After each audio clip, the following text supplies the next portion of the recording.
사실 남편과 아내가 이렇게 만나서 이 수많은 이 세상의 사람들 중에서 한 사람 한 사람 이렇게 만나가지고 둘이 동반자로 산다는 건 이건 정말 기적과 같은 일입니다. 그렇죠?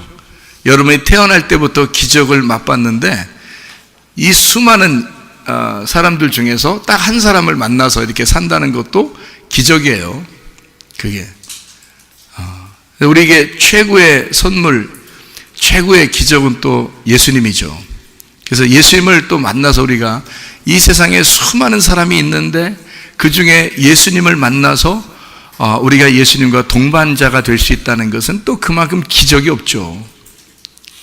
우리는 예수님에게 예수님 나의 동반자요 이렇게 우리는 얘기하겠지만 예수님은 또 우리한테 그럴 거 아니에요? 영원한 나의 동반자요 이렇게 할 거 아니겠습니까? 그 생각을 하니까 너무 아름다운 거예요. 예수님이 우리를 동반자, 뭐 대단해서 그런 게 아니에요. 우리가 뭐 굉장히 잘나서 예수님이 우리 보고 동반자요 그런 거 아니고요. 죄인인 거 다 아는데 내가 너하고 동반자가 되기 위해서 왔다. 너를 사랑하기 위해서 왔다. 나는 끝까지 너를 사랑할 거야. 다른 사람들은 너를 그렇게 사랑하지 않을지라도 나는 너를 끝까지 사랑할 거야. 나는 너의 영원한 동반자니까. 주님의 마음이 느껴지십니까? 주님께서 우리를 그렇게 사랑하신다는 거죠. 남편과 아내를 보면서 이해가 도저히 안 되거든요. 성경 쳐다보세요. 성경 보면서 예수 그리스도가 나의 동반자구나 이렇게 생각하고 주님 안에서 은혜를 여러분이 느끼시면 되겠습니다. 누가복음 15장에 그 두 아들이 나와요. 성경에 두 아들 이렇게 나오는 것은 성경에서 상당히 많이 나오는 이야기들인데요. 이 이야기들은 여러분이 이 성경에 그 일괄성이 있는 하나의 규칙과도 같습니다. 창세기 2장에 보면 선악과와 생명나무가 있는 것 이렇게 아시죠, 여러분이? 또 아담을 하나님이 만드셔서 그리고 선악과를 먹어 죄를 지은 것이 창세기 3장이고 그런 난 다음에 예수님이 오시겠다, 그 아담을 위해서 오시겠다, 그 오시는 예수님이 두 번째 아담이다 이렇게 고린도전서 15장 45절에 말씀하고 있습니다. 그래서 첫째 아담과 둘째 아담에 대한 이야기가 성경의 가르침이다 라는 얘기고요. 그리고 창세기 4장에 보면 가인과 아벨이 나와서 가인이 아벨을 때려 죽이죠. 그리고서 가인이 버림당하지 아니하고 하나님으로부터 구원을 받습니다. 거기에 창세기 4장에 보면요. 그리고 창세기 이제 25장하고 27장에 보면 에서와 야곱이라는 사람이 두 형제가 나와요. 그 두 형제 중에서 에서가 못된 놈이다 라는 말이 안 나와요. 그런 말이 아니고 에서와 야곱을 통해서 두 국민, 그러니까 두 민족, 두 언어, 두 말씀을 설명해 주고자 성경을 썼다 이렇게 우리에게 보여지는 거죠.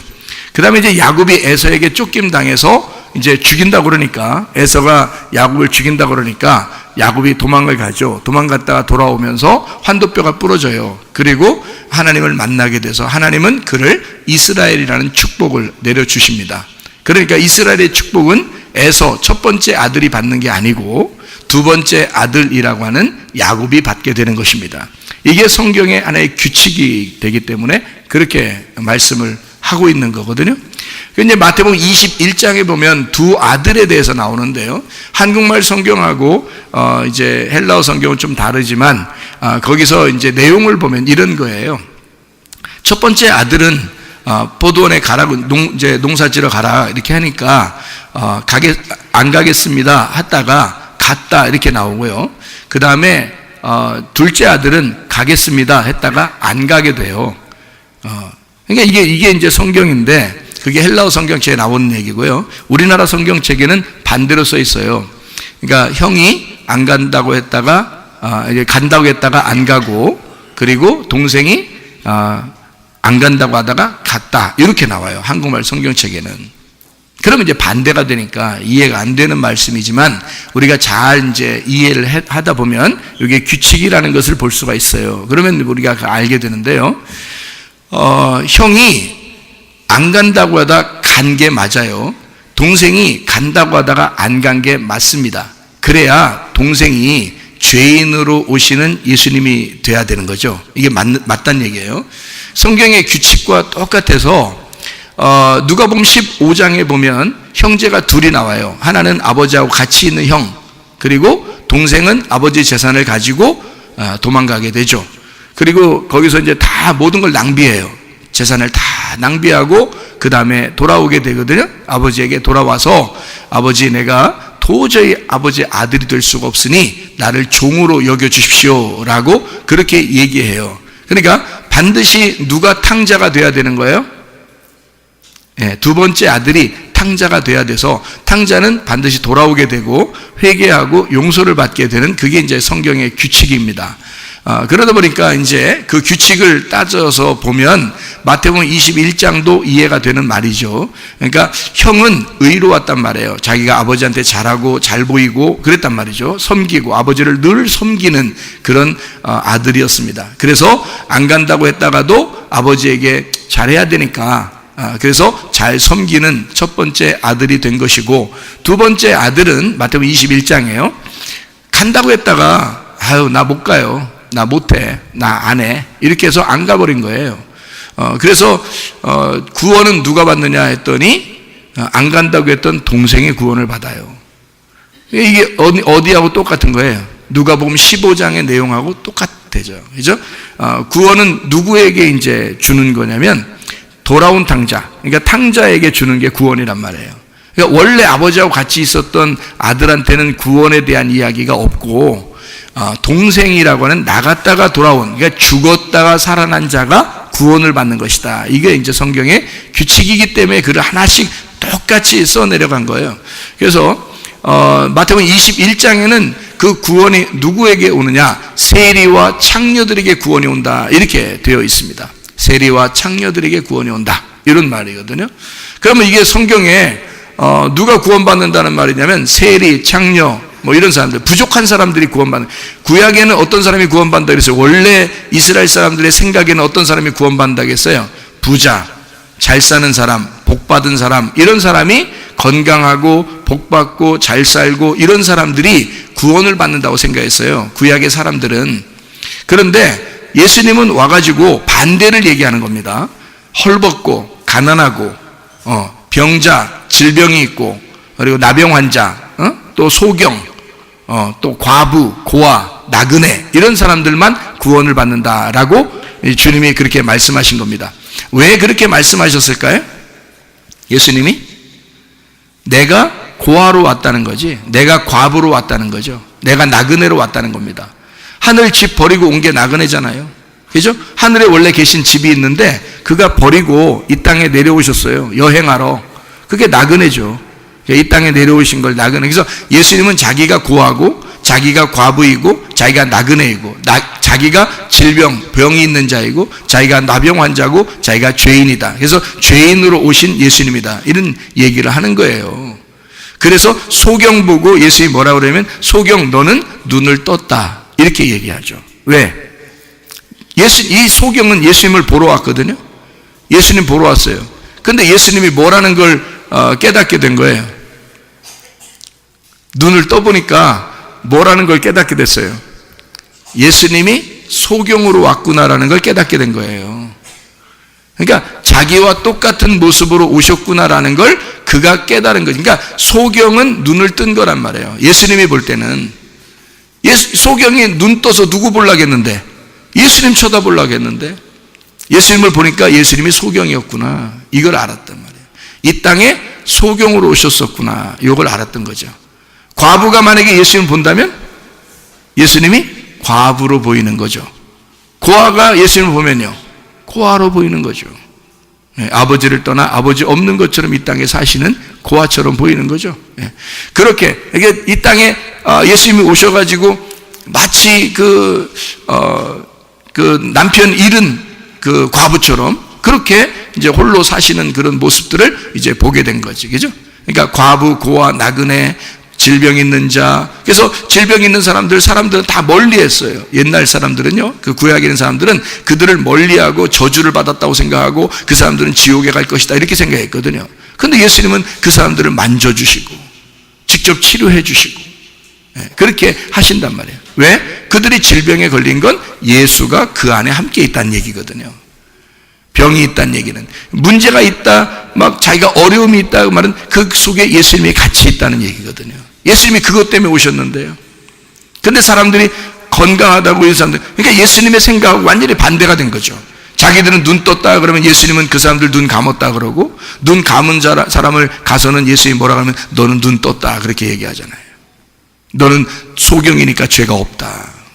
그래서 자기가 눈 떴다 그런 사람은 죄가 그대로 있다 그렇게 얘기하고요. 그러니까 예수님은 이 땅에 오셔서 자기가 철저하게 소경으로, 과부로, 고아로, 나그네로 오셨다. 그게 이제 누구예요? 누가복음 15장에 보면 누구예요? 탕자로 오셨다 그 말이죠. 탕자로 오셨다. 그러니까 탕자는 누군데? 우리들이에요. 탕자는 우리들인데 우리들의 모습처럼 그가 오셨다. 그 모습을 죄인으로 오신 예수님이다 이렇게 보는 거죠. 죄인으로 오신 예수님이니까 죽어야 돼, 안 죽어야 돼요? 죽어야 되는 거예요. 그래서 예수님이 십자가 못 박혀 죽으시는 것이다 그 말입니다. 그러니까 첫째 아들과 둘째 아들에 대한 이야기를 여기 성경이 지금 쓰고 있는 건데요.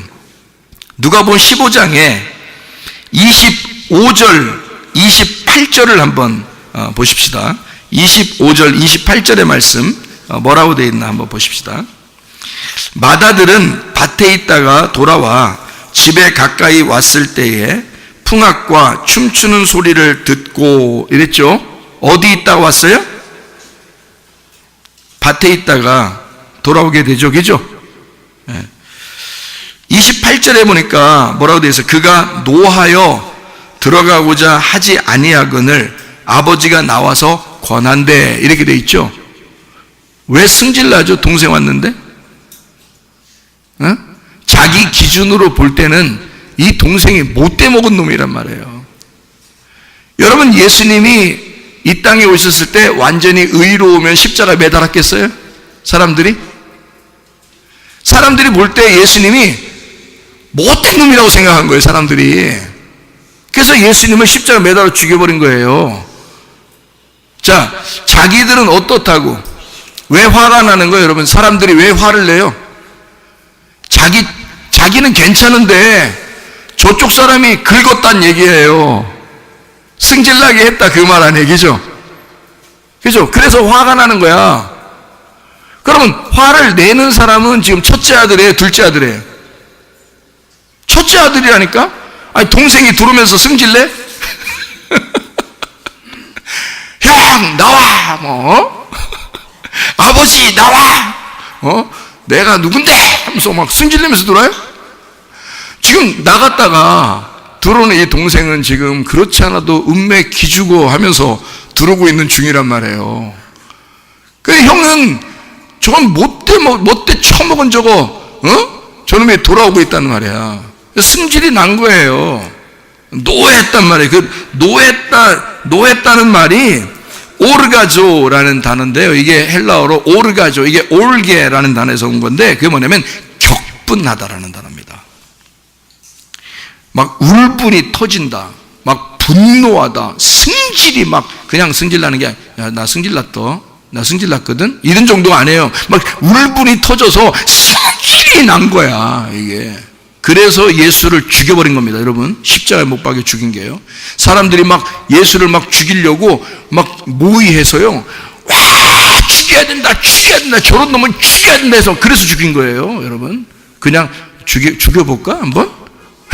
우리 한번 죽여볼까? 이래서 죽인 거 아니에요, 예수님을. 사람들이. 그러니까 형은 승질이 난 거예요. 아니, 동생이 뭐 그렇게 동생 왔는데 좋아해야지. 우리가 볼 때는 그렇잖아요. 그러니까 우리가 볼 때는 그렇다는 얘기는 여러분이 어떻다는 거예요? 나는 그래도 의로운 사람인데, 나는 그래도 괜찮은 사람인데 동생 들으면 좋게 해줘야지. 나는 착한 사람인데, 나는 착하니 컴플렉스에 걸린 거죠. 자기들이 교회 다니는 사람들이 굉장히 안 좋은 게 하나 있는데, 그게 바로 뭐냐면 착하니 컴플렉스 걸린 거. 착한 척 해야 된다는 거. 교회 다니는 사람들이 어디 가면 꼭 착한 척 해야 된다는 거. 그게 힘들어. 그게 힘들어. 교회 다니면 꼭 착한 척 해야 돼? 착한 척 하지 마세요. 교회 다닌다고 착한 척을 해야 되냐고. 그냥 착한 사람 되시라고. 무슨 말인지 알아요, 이거? 착한 척 하지 말라고. 자기는 안 착한데, 속에는 착한 거 없는데, 착한 척 하고 돌아다니지 말라고. 솔직히 하라고. 솔직히 해가지고 자기가 속에 나쁜 놈이면, 나 나쁜 놈이야. 얘기하세요, 그냥. 나 아직도 더러운 놈이야. 얘기하세요. 여자들은 나 더러운 여자야. 이렇게 얘기하시고. 응? 착한 척이나 하지 말라고. 뭘 착한 척을 하셔. 교회 다니면 다 착한 척 해야 돼? 아니에요. 남편한테도 아내한테도 착한 척 하지 마시라고. 그러면 이게 속에 스트레스가 쌓여. 스트레스가 쌓여서 착한 척 하다가는 스트레스 쌓여서 자기가 병 낮추고, 자기가. 여러분, 승질 내는 사람이 병이 덜 걸려요. 승질 내는 걸 받아 먹는 사람이 병 걸려요. 여러분, 잘 생겨서. 여러분, 이치를 보시라고. 승질 내는 사람은 병 잘 안 걸립니다, 여러분. 사람은 승질 내면 병 많이 걸릴 줄 알죠, 여러분. 여러분, 그래서 저거는 저거 귀신이 안 잡아가나? 이러면서 저렇게 승질 맨날 부리고 저러는데 저거, 저 병도 안 걸려. 이러는 사람이 있죠. 근데 자기는 정말 착한 척하고, 정말 착하게 보이려고, 정말 교회 다니니까 착하게 보이려고 열심히 했는데 병 걸려. 열심히 했는데 자기는 병 걸려. 나중에 억울해, 안 억울해? 억울하지. 그러니까 하나님한테 원망해. 하나님, 난 진짜 착하게 살려고 했거든요. 그런데 내가 병이 걸렸네. 어떡해요? 착한 척해서 그래요. 착한 척 하지 마시라고. 자기 속에 있는 그대로 나타내 보이라고. 있는 그대로. 그러니까 착한 척 하려고 하다가는 착한 척 하지 말고 착한 사람 되시면 돼. 착한 사람이 되면 착한 게 나올 거 아니야. 그렇죠? 근데 속에는 못된 놈이면서 겉으로는 착한 척 하려니까 얼마나 힘들고 스트레스 받겠냐고, 이게. 그러니 병 걸리는 거예요, 여러분. 있는 그대로 살으시라고. 근데 있는 그대로 사시되, 내가 탕자면 그냥 탕자라고 얘기하시며 사시라고. 탕자면 탕자라고 얘기하시며 사시라고, 그냥. 근데 내가 진짜 그리스도인입니다 그러면 진짜 착한 사람 되시라고요. 착한 사람이 되셔야지 착한 척을 해서는 안 된다고. 이 마다들이 말해요, 착한 척을 했던 거예요. 아버지한테 열심히 섬겼던 거야. 아버지를 열심히 섬겼는데, 이 세상에 동생이 돌아온 거야. 순 못된 놈이 말해요. 돌아온 거예요. 그러니까 이 착한 척을 하던 이 형이 이 속에서 승질이 나지 않겠냐 이거예요. 비교를 해보는데 동생이 도저히 자기하고 비교해 보아서 도저히 이게 못된 놈이야. 그러니 이게 속에서 받아들일 수가 있냐고.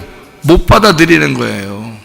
성경에 근데 규칙이 똑같이 나와요. 예수님 시대 때 예수님을 갖다가 죽인 자들이 바리새인들이거든요. 근데 그 사람들도 자기들이 착하다고 생각했어요. 똑같잖아요. 창세기 4장에 보면 가인과 아벨이 나옵니다. 이 가인과 아벨이 어디에 있을 때 가인이 아벨을 죽였는지 알아요? 들에 있을 때. 성전에 있을 때가 아니에요. 집에 있을 때가 아니에요. 들에 있을 때. 누가복음 15장에 맏아들과 둘째 아들인데 둘째 아들이 돌아오니까 형이 어디에 있어요? 어서 승질내? 밭에 있을 때. 그렇잖아요? 네, 밭에 있을 때 승질을 해. 왜? 자기가 뭔가 일하고 있는 곳에서. 나는 착한데, 나는 이렇게 열심히 일하고 있는데, 내가 하나님을 위해서 열심히 살아가고 있었는데, 저런 놈은 도저히 상 받으면 안 되는데, 저런 놈은 도저히 구원받으면 안 되는데 라고 생각했었던 거란 말이에요. 그러니까 교회 다니는 사람들 대부분이 여기에 속한 사람들이에요. 자기는 못됐으면서 착한 착한 사람 코스프레 하는 거지. 착한 사람인 척 살아가는 거예요. 착한 사람인 것처럼. 못됐으면 못됐다고 소개하면서 살아야지. 자기가 나 못됐습니다, 아직 나 구원 못 받았거든요, 나 성령 안 들어와서 그래요, 성령이 나의 주인이 아직 안 됐습니다, 나 아직 못된 사람이에요. 나 교회 다닌다고 해서 뭐 집사라고 해서, 아이 교회에서 나 오래 다니니까 집사 주대 그냥. 응? 나 사골세빵 살려고 그랬는데 자꾸 집사 주더라고. 집사를 주더라고. 그래서 집사를 할 수 없이 받았거든요. 그래서 그냥 집사로 살겠지만 사실 나는 아직도 못된 놈입니다.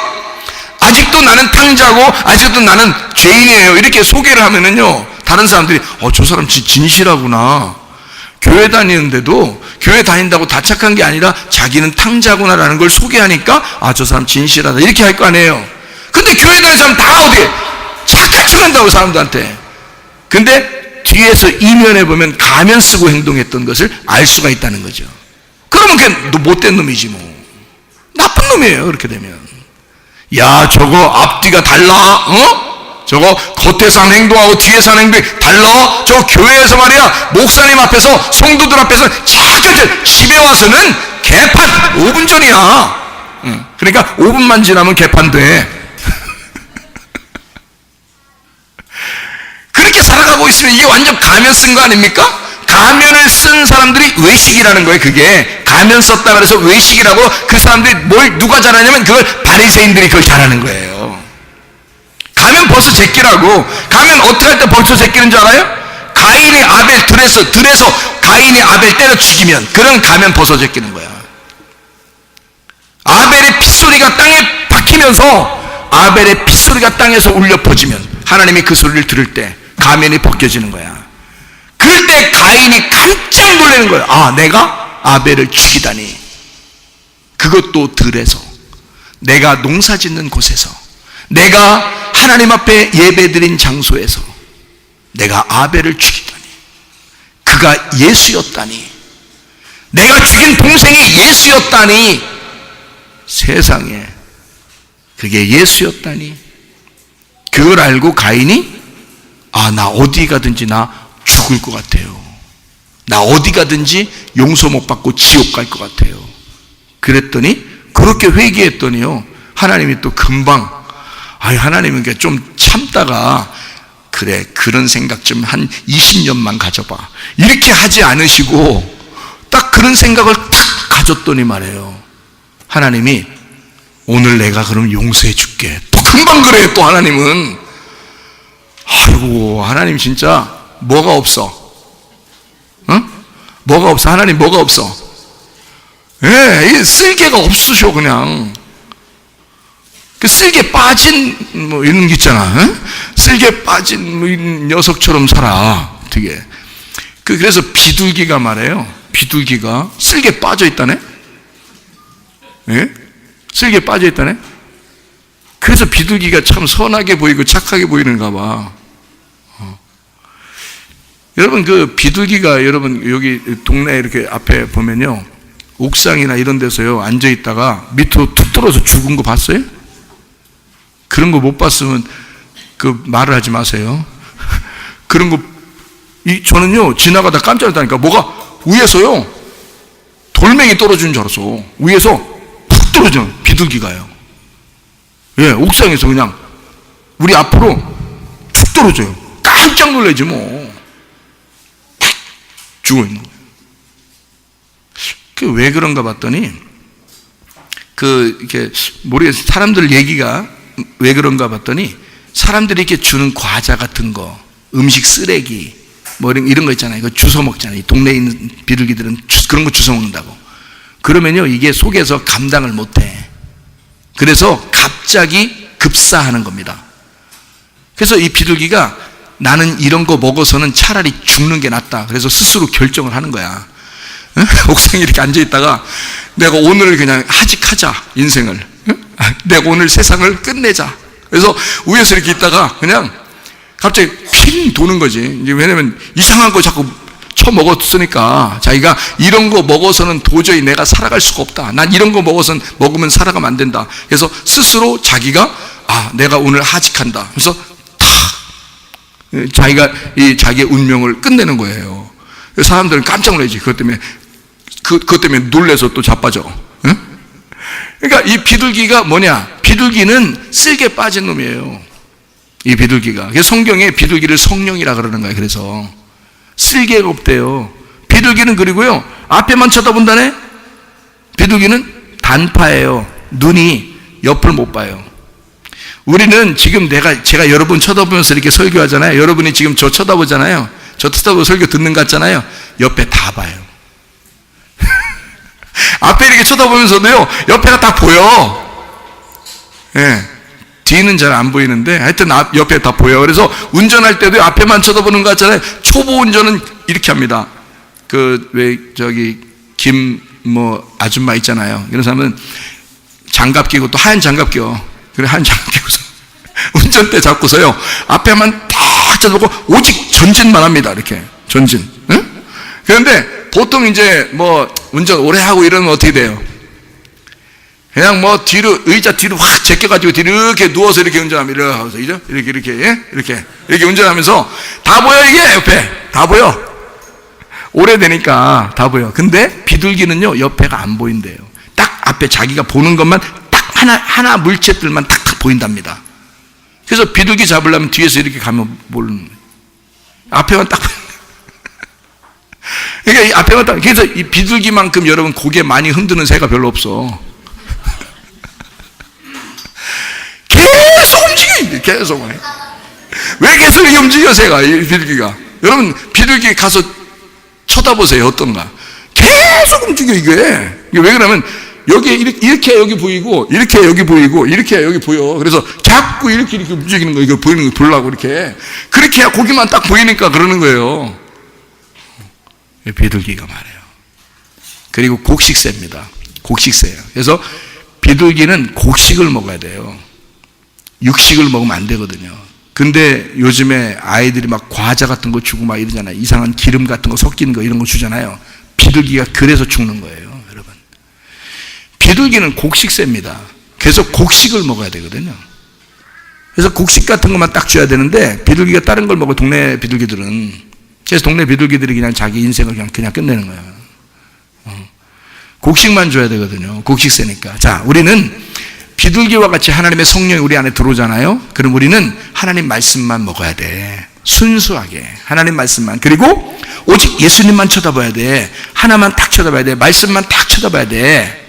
이렇게. 그래서 비둘기처럼. 그리고 쓸개 빼놓고 다녀야 돼. 한마디로 말하면 승질 안 나야 돼. 왜 이렇게 승질이 자꾸 나?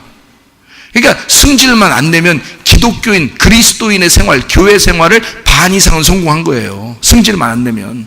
근데 여기 마다들은 보니까 뭐예요? 승질 났어요. 노했다 그랬습니다. 그게 뭐라고요? 그냥 울분이 터져버려진 거예요.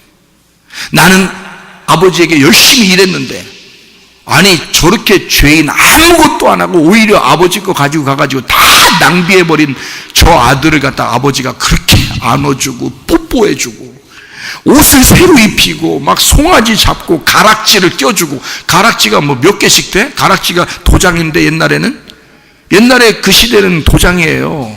도장이니까 이 도장이요, 도장을 딱 둘째 아들한테 주면 첫째 아들한테 줄 도장이 없어. 그 도장이 지금으로 말하면 인감 도장이에요. 그래서 손에 끼고 다니는 거예요, 그 부자들은. 그래서 그 도장을 이렇게 주잖아요, 둘째 아들한테. 그러면 첫째 아들은 상속을 못 받는 거예요. 둘째 아들이 상속받는 거예요. 그럼 왜 그렇게 아버지는 막 가락기 쪄주고 막 옷도 새로 입혀주고 송아지도 잡고 막 왜 그런 거예요, 도대체? 이 둘째 아들이 죄인이었잖아. 죄가 뭔지를 알잖아. 탕자였잖아. 교회를 다니다 교회를 떠나봤잖아.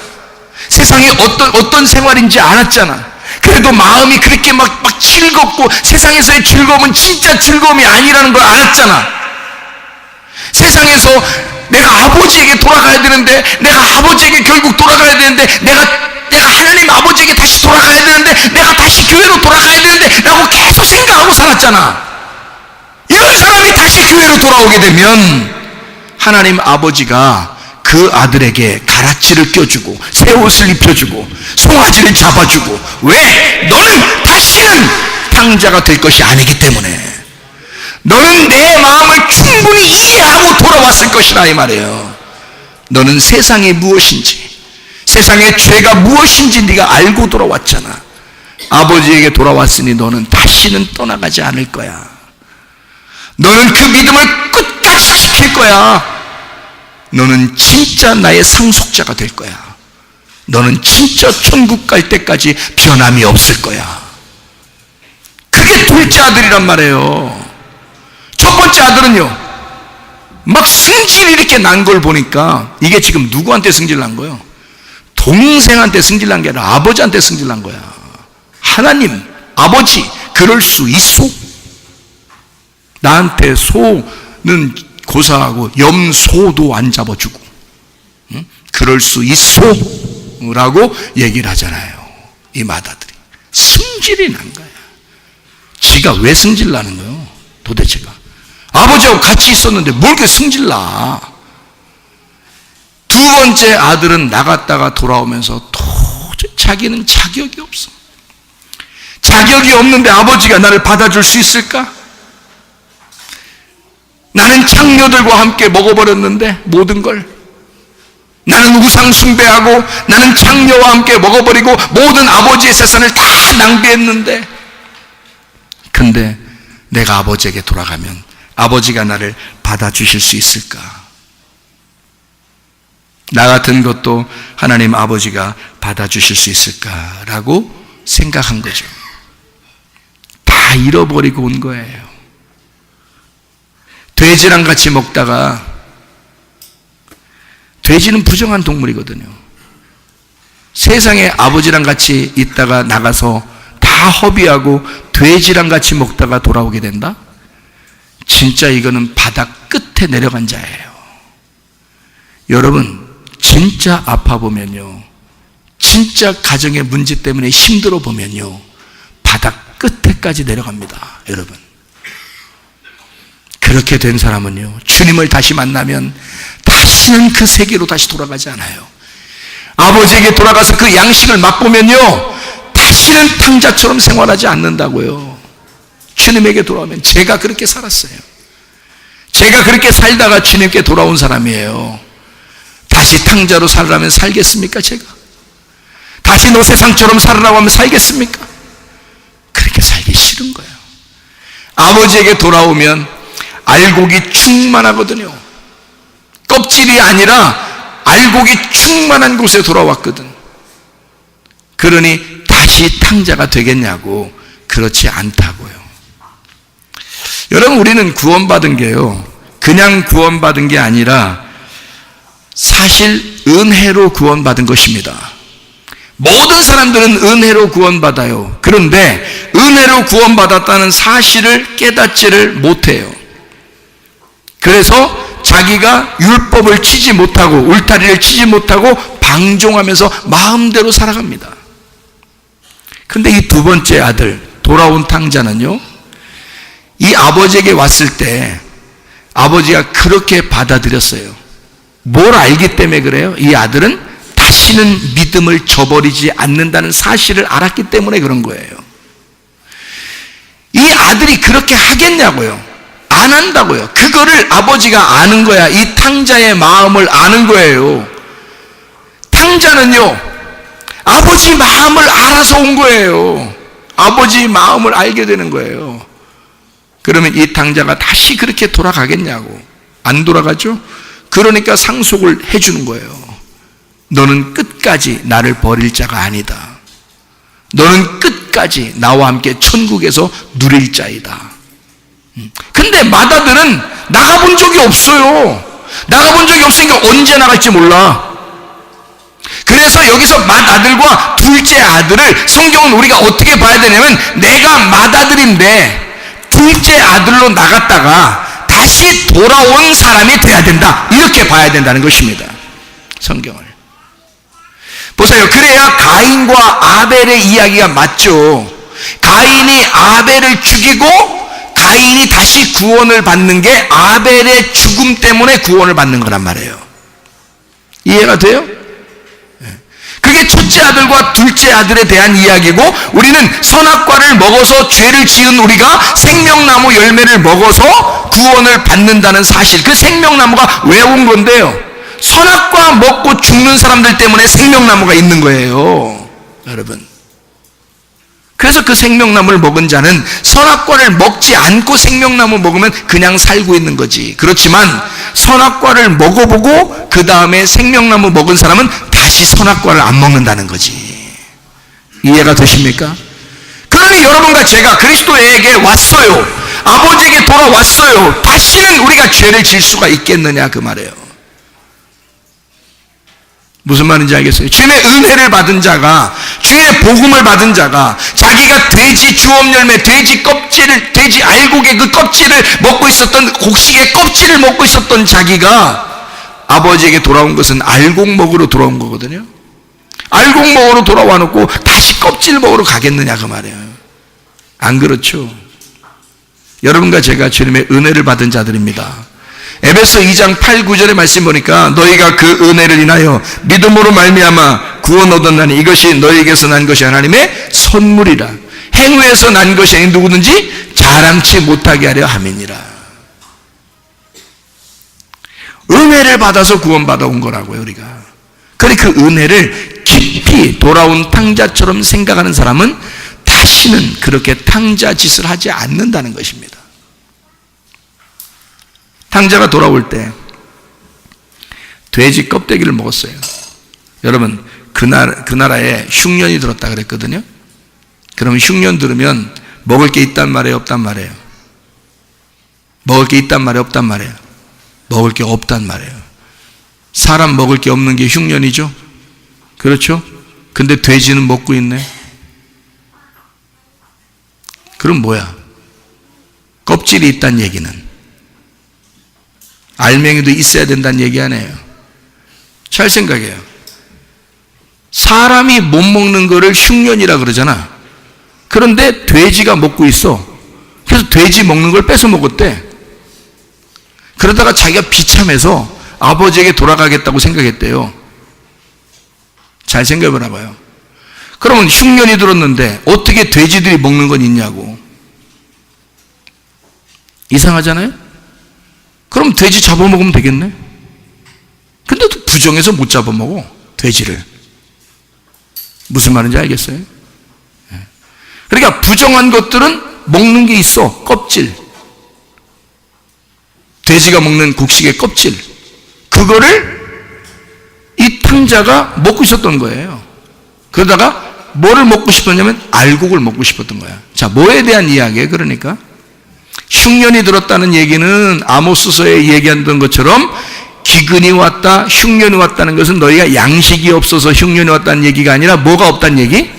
말씀이 없어서 흉년이 왔다는 말. 말씀이 없어서 흉년이 왔다는 말. 알곡이 없어서 흉년이 왔다는 말.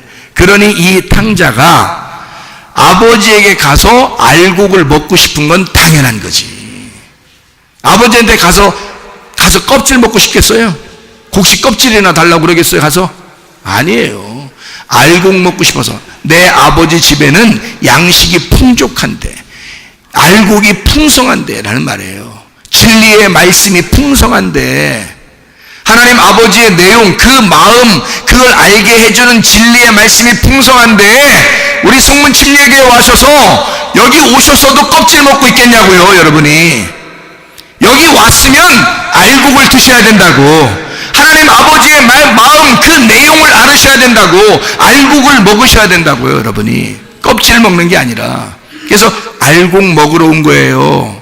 이 탕자가 그 집으로, 아버지 집으로. 지금으로 말하면 교회에 왜 왔느냐, 우리가. 기껏 세상 이야기 들으려고 온 게 아니란 말이에요. 기껏 껍질 먹으러 온 게 아니란 말이에요. 기껏 율법적인 그런 정죄하는, 너 탕자니까 너 죄인이야 라고 하는 그 형의 이야기, 그런 이야기나 들으려고 교회 온 게 아니라고요. 그런 이야기 들으려고 아버지 집에 온 거 아니라고요. 형이 그렇게 얘기해도 상관없어요. 아랑곳 하지 않고 자기는 아버지만 만나면 되는 거야. 자기는 아버지 만나면 알곡, 그 알곡만 먹으면 되는 거예요, 자기는. 그 진리의 말씀만 내게 주십시오. 아버지의 마음을 주십시오. 아버지의 사랑을 주십시오. 아버지의 생명을 주십시오. 아버지의 치료를 주십시오. 아버지의 회복을 주십시오. 그거 만나면 되는 거니까 그 형이 뭐라고 하든 상관없단 말이에요. 우리가 주님 앞에 돌아왔을 때는 주여 나는 이렇게 죄인으로 돌아옵니다. 다른 사람이 뭐라고 하든 나는 상관없습니다. 아버지의 양식만 먹으면 됩니다. 내가 아버지에게 돌아오니 아버지의 사랑을 베풀어 주십시오. 아버지의 치료를 베풀어 주십시오. 아버지의 그 생명을 내게 주십시오. 아버지의 그 진리의 말씀을 내게 주십시오. 내가 아버지에게 돌아왔으니 그 사랑의 하나님이, 나에게 사랑이신 그 하나님이 그 사랑을 전달해 주십시오. 내가 하나님의 사랑을 만나면 되는 거 아닙니까? 다른 사람이 무슨 상관이 있어요? 내가 하나님 사랑을 만나면 하나님의 사랑이 내 속에서 흘러나오게 되는 거죠. 하나님의 생명을 받으면요, 그 생명이 흘러나오게 되는 거죠. 하나님의 진리의 말씀이 내게 오면요, 그 진리의 말씀이 흘러나오게 되는 거죠.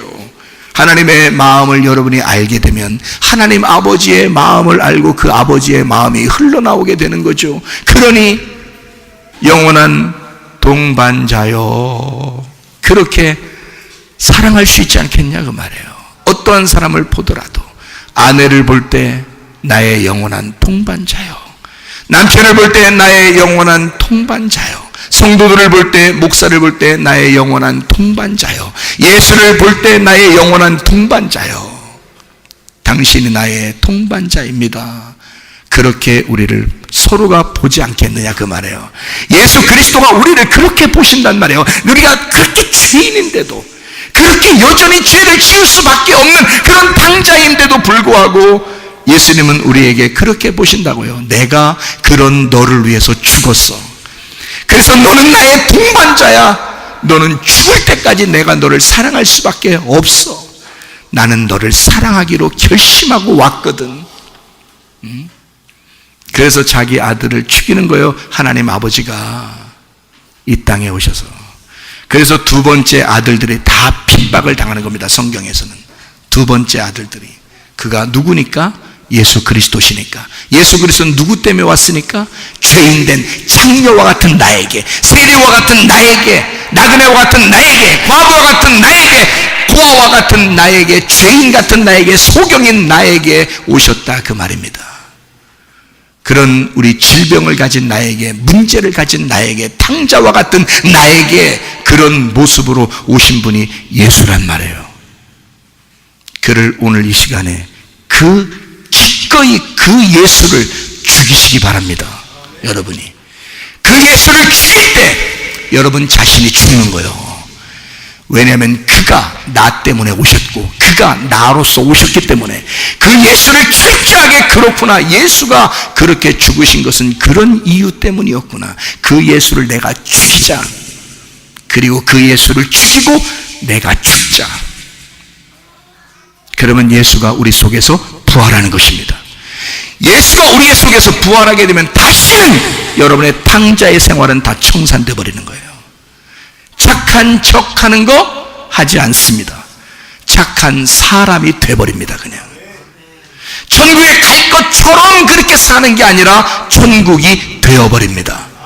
부활한 사람으로서 살게 될 때 그리스도인, 진정한 그리스도인으로서 여러분과 제가 이 일평생을, 한 번 사는 인생을 진짜 주님 안에서 살다가 가야 되지 않겠습니까?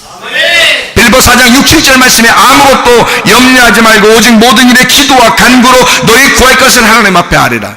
그리하면 모든 지각에 뛰어난 하나님의 평강이 그리스도 예수 안에서 너희 마음과 생각을 지켜줄 것입니다. 마음이 둘로 나누어지지 말고 하나가 되어서 진짜 주님에게 돌아와 감사함으로 예배드리는, 누가복음 17장에 10명의 나병 환자가 다 나음을 받았습니다. 다 치료받았습니다. 9명은 돌아오지 않았어요. 1명이 돌아와서 예수 앞에 무릎을 꿇고 예배를 드렸다 그 말입니다.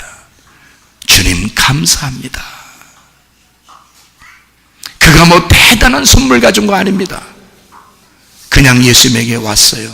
주님, 저를 이렇게 치료해 주셔서 고맙습니다. 저를 이렇게 구원해 주셔서 고맙습니다. 감사합니다. 그게 예배란 말입니다. 여러분과 제가 주님 앞에 가져올 게 뭐 있겠어요? 주님, 저는 아무것도 주님께 가져온 것이 없습니다. 그러나 주님 감사합니다. 나 때문에 오신 예수님 감사합니다. 나는 이렇게 세상에서 헛된 인생을 살았지만 주님은 나를 그렇게 의미 있게 나를 보시고 있었구나. 우리는 이렇게 헛되게 인생을 살았지만 하나님은 그 나를 그렇게 진정으로 받아들이고 진정으로 의미 있게 나를 생각하고 계셨구나. 아버지가 뛰어 달려가 그를 끌어안고 뽀뽀하고 그에게 새 옷을 입혀주고 가락지를 끼우고 너는 영원한 나의 동반자며 나의 아들이고 네가 곧 내가 될 것이다. 그렇게 우리를 인정하시는 우리 하나님 아버지에게 그 품으로 돌아와야 되지 않겠습니까? 하나님의 사랑이에요. 그 무엇과도 바꿀 수 없는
손대가 한번 기도하겠습니다. 우리 하나님 앞에, 하나님, 주님은 사랑이시며 나를 치료하시기를 원하시는 그런 하나님이심을 믿습니다. 나를 회복시키시고 나를 끊임없이 나를 돌보시며 나를 사랑하시는 하나님이심을 믿습니다. 하나님, 내가 주님 앞에 돌아왔습니다. 주님, 나를 회복시켜 주시고 치료해 주시고, 주님, 내가 여전히 또 부끄러운 그런 죄일지도 모르지만, 그러나 우리 하나님은 늘 우리를 사랑해 주시고 돌봐 주시고 우리와 함께 하시겠다고 약속했으니, 우리 하나님, 내가 주님을 떠나지 않기를 소원합니다. 주님, 내 모든 질병을 치료해 주시옵소서. 내 모든 문제를 해결해 주시옵소서. 우리 한번 간절하게 주님 앞에 기도하겠습니다. 우리 하나님 아버지, 사랑과 은혜를 감사를 드립니다. 하나님 아버지, 끊임없이 우리를 돌보시며 끊임없이 우리를 기다리시는 주님, 끊임없이 우리를 사랑하시며 우리보다 먼저 우리에게 달려오시는 주님, 그 주님 안에서 하나님, 다시는 세상으로 돌아가지 아니하고 주님에게서 떠나지 아니하고 믿음으로 살기를 소원합니다. 우리 하나님 아버지, 우리에게 믿음 주셔서 하나님의 사랑을 더 깨닫게 도와주시고 주의 뜻대로 사는 주의 사람들이 다 되게 도와주시옵소서. 하나님 아버지, 우리의 모든 질병 가운데서 해방받게 도와주시며 가정의 모든 문제를 해결되게 하시고 성령으로 기름 부시고 예수의 축복이 넘치게 도와주시옵소서. 다 같이 일어나 찬양합니다.